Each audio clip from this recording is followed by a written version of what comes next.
Minyak sawit merupakan komoditas unggulan dan menjadi penopang ekonomi Indonesia. Faktanya, Indonesia menjadi produsen minyak sawit terbesar di dunia dan menyumbang pendapatan nasional yang penting selama beberapa dekade terakhir. Pembangunan industri perkebunan sawit terbukti turut memegang andil dalam pertumbuhan ekonomi desa. Diperkirakan, luasan perkebunan sawit rakyat mencapai 40% dari total luas perkebunan sawit nasional yang sebesar 14,3 juta hektar pada tahun 2018. Menurut data Kementerian Koordinator Bidang Perekonomian, industri sawit mampu menyediakan 17 juta lapangan kerja langsung dan tak langsung bagi seluruh penduduk Indonesia. Sehingga, kelapa sawit ditetapkan sebagai salah satu komoditas yang dikembangkan untuk pengentasan kemiskinan terutama di daerah pedesaan di luar Pulau Jawa. Salah satu contoh adalah di Desa Karangsari, Kabupaten Kota Waringin Timur, Kalimantan Tengah, di mana sebagian besar masyarakat desa menggantungkan hidupnya dari tanaman sawit. Perusahaan dulu PT Aspak Transindo kalau nggak salah itu, dia cuma sempat menanam lahan plasma. Lahan plasma, tadinya plasma. Di desa ini lahan plasma dengan perusahaan PT Transindo itu. Tapi karena ada krisis ekonomi tahun 1998 itu, perusahaan itu tidak bisa melanjutkan perawatan kebun. Nah, tahun 99, tapi masyarakat itu masih dibiarkan itu lahan sawit masih jadi hutan lagi. Jadi untuk kembali ke merawat kebun belum kepikir, masalahnya fokus ke kerja kayu. Masyarakat sih mayoritas kerja kayu, kebunnya nggak dipikirkan. Tapi pada akhirnya itu tadi, tahun sekitar 2003-2004, kerja kayu udah nggak bisa dipertahankan, kembalilah masyarakat itu melihat kebunnya. Nah, itu. Jadi awal mula perawatan itu ya sekitar tahun 2003-2004, mulai masyarakat itu menggarap lahan yang telah ditinggal oleh PT Transindo karena faktor krisis ekonomi itu. Sebagian besar petani sawit di pedesaan mengenal budidaya tanaman sawit yang dilakukan secara monokultur karena dipandang efisien sehingga bisa memaksimalkan keuntungan. Namun, bagi petani skala kecil, budidaya secara monokultur ternyata dapat meningkatkan kerentanan pendapatan keluarga. Hal ini karena sumber pendapatan keluarga menjadi bergantung hanya pada satu komoditas saja. Saat harga kelapa sawit di pasar global turun, maka secara otomatis harga jual sawit di tingkat petani ikut turun drastis, yang langsung berdampak pada menurunnya kemampuan petani dalam memenuhi kebutuhan pokok mereka. Hasil studi yang kami lakukan di Kalimantan Tengah menunjukkan bahwa petani sebenarnya sudah memahami dampak dari praktek kebun kelapa sawit monokultur terhadap kemampuan tanah dalam menyerap air dan dampak kebun kelapa sawit monokultur terhadap keragaman flora dan fauna. Mereka juga merasakan bahwa praktek monokultur selama ini yang mereka lakukan sangat berpengaruh terhadap stabilitas pendapatan rumah tangga.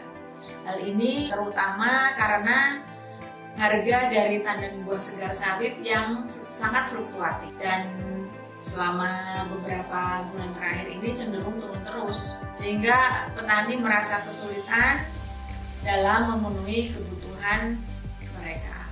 Sehingga alasan mereka untuk mengadopsi agroforestry kelapa sawit ini adalah untuk mengurangi dampak-dampak yang ditimbulkan oleh praktek monokultur tersebut. Praktek mencampur sawit dengan jenis tanaman lain sebenarnya sudah lama dipraktekkan di Indonesia. Namun, praktek-praktek tersebut belum banyak dilakukan oleh petani karena adanya kekhawatiran bahwa praktek mencampur sawit dengan tanaman lain dapat merugikan petani. Dalim, petani kelapa sawit di Desa Bukit Raya, Cempaka Hulu, Kota Waringin Timur adalah salah satu dari sedikit petani yang sudah mempraktekkan agroforestry sawit dalam skala besar. Luas kebun sawitnya mencapai 110 hektar dan ditanam campur antara sawit dengan berbagai jenis tanaman seperti karet dan sengon. Kenapa saya tanam karet? Karena adalah kita pemanfaatan lahan. Pemanfaatan lahan karena apabila kita tanam karet ini maka ini mengurangi dampak api, dan ini tanam karet ini bisa tanah itu jadi dingin, sehingga tanah dingin maka sawitnya akan subur gitu. Tanaman yang campur ini yang bisa dicampur adalah contohnya misalnya sengon, cempedak, gaharu, karet, kemudian jengkol, mangga juga bisa dicampur di kebun campur. Jadi harapan saya kepada warga masyarakat, terutama Desa Bukit Raya, supaya mengikuti jejak saya menanam tanaman campur. Karena saya sudah menikmati hasilnya, yang tanaman campur ini sudah menghasilkan. Sebagian besar petani yang melakukan praktek sawit campur memiliki alasan untuk keamanan pendapatan ketika harga sawit sedang turun. Namun, dalam pemilihan jenis tanaman yang dicampur, petani cenderung melakukan uji coba dan berspekulasi memilih jenis tanaman yang sekiranya menguntungkan tanpa memperhatikan kesesuaian lahannya. Akibatnya, cukup banyak yang gagal karena produksi sawit dan tanaman campurnya cenderung rendah. Memang masih ada beberapa tantangan untuk adopsi kelapa sawit oleh petani. Yang pertama adalah pemahaman petani tentang agroforestry yang masih kurang, sehingga menimbulkan keraguan bagi mereka dalam mengambil keputusan untuk mengadopsi agroforestry. Yang kedua, perlunya penguatan kelembagaan yang mendukung adopsi agroforestry kelapa sawit di tingkat tapak.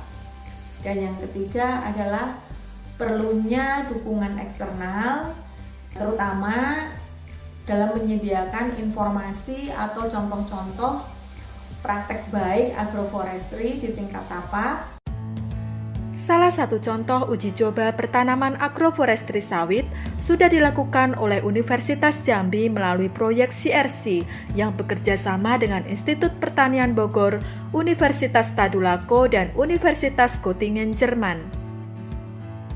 Pada demplot agroforestry sawit tersebut, berbagai jenis tanaman hutan penghasil kayu, getah, dan buah ditanam di sela-sela tanaman sawit dan diukur produktivitasnya.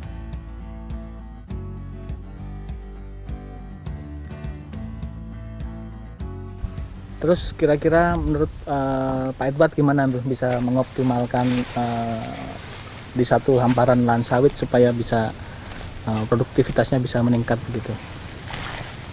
Ya, kalau menurut saya seperti ini. Kalau menurut saya ini sudah sangat lebih bagus dibanding dengan yang monokultur. Dibanding monokultur kita hanya mengandalkan kelapa sawit. Terus kalau harga sawit turun ya sudah, kita nggak bisa apa-apa. Mau panen juga kita biayanya lebih tinggi. Tapi kalau kita kolaborasikan seperti ini, kita punya jengkol. Contoh kecilnya aja jengkol. Iya, jengkol. Kalau hasil kelapa sawit nggak bisa memenuhi kebutuhan, kita bisa panen jengkol. Iya, jengkol. Kebutuhan kayu. Sungkai. Juga iya. ada sungkai. Sungkai ini kayu yang bagus lah untuk mebel. Kalau seperti di Jambi itu mebel, dia pakai sungkai semua. Keputusan untuk investasi agroforestry di tengah ekspansi perkebunan kelapa sawit monokultur merupakan hal yang tidak mudah. Namun, dengan banyaknya contoh dan kejelasan perhitungan ekonomi, praktek agroforestry sawit dapat menjadi alternatif sistem pengelolaan lahan yang lebih produktif dan ramah lingkungan. Kalau menurut saya setuju untuk mengembalikan ekosistem yang bagus ya. Karena hutan campur itu mendukung, pertama adalah meningkatkan penghasilan masyarakat khususnya di desa kita. Terus yang kedua bisa memperbaiki lingkungan kita, terutama adalah masalah air. Tapi yang kami minta dengan adanya hutan campur ini tidak mengurangi lah dari penghasilan masyarakat kita. Alhamdulillah atau syukur-syukur kalau meningkatkan perekonomian masyarakat kita di sini.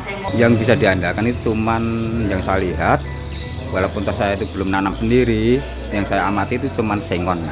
Memang sebetulnya buah itu ya bagus juga, tapi produksinya itu kan susah. Kalau saya setuju sekali Pak, kan ini kan. Kenapa Pak? Karena gini, kalau misalnya kita mengandalkan udah pengalaman di sini Pak, jadi kalau misalnya kebun tersebut kita tanami cuma sawit melulu, jadi efeknya kena masyarakat sendiri, jadi sebetulnya sumber air makin berkurang gitu.